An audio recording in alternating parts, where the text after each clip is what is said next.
Hey guys, welcome to part 2. I ran out of time on the other one. These talking points really make you keep on track and you don't miss anything, so it takes a little bit longer to get through the reviews. So I was trying to keep it in one part, but I couldn't. So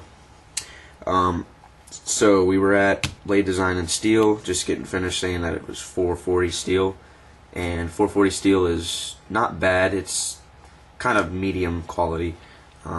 A lot of people have different opinions on the steel itself, but I don't think I mentioned yet that it does come razor sharp, as most of my knives that I reviewed do, and that's always a plus as well. You want your knives to be sharp all the time. And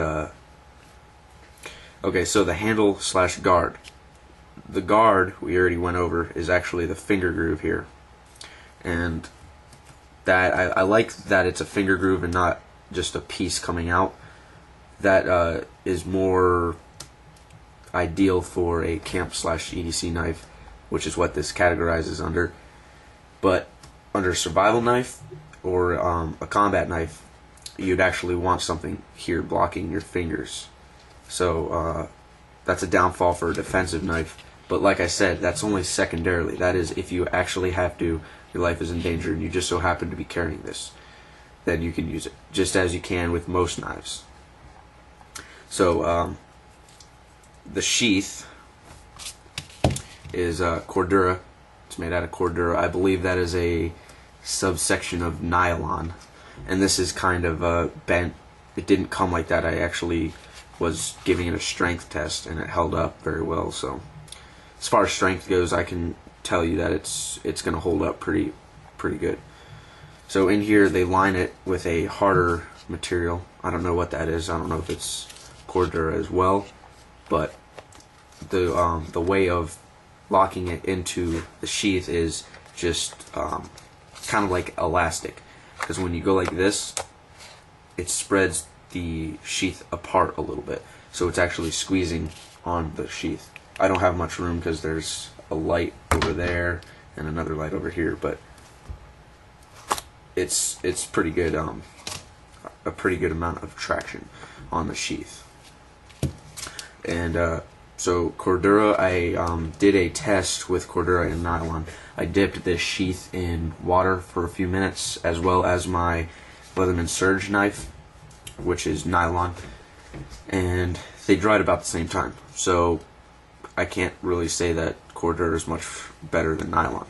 And a lot of people like nylon, and including myself. It's lightweight, and compared to leather, the only thing I like about leather that I don't like about nylon, or that leather has that nylon doesn't, is basically, for one, looks, and two, durability. The only kind of durability is actually like cutting power, to where if you took a knife and you were to stab nylon, it would usually cut through it easier than leather would. But leather will crack, most leather will crack if it gets wet too much. So that's why I don't like leather as much as nylon, and it's a little heavier. But really, I don't mind about the weight in a sheath, because usually sheaths aren't very heavy, no matter what they're made out of, because you just don't find a sheath made out of metal. Okay, so moving on, competitive options. There is actually one competitive option that is definitely an option. It's the Vtech Night X2. It's basically the same thing. I believe it has a little longer of a handle and blade. I will post a picture if I can, but I'm using a new camera and I don't know if I can get my video editing to work on it. So if you don't see the picture, sorry. Okay, and then price, as we already went over, it's just around the $10 mark, so it's really affordable. That's why this is going to be going under my Knives for Cheap That Still Have Quality playlist. For those of you that don't know, I do have playlists. I got gun playlists, shooting playlists, so check those out if you want. It is plain edge, as you guys have probably noticed. There's no serrations on it.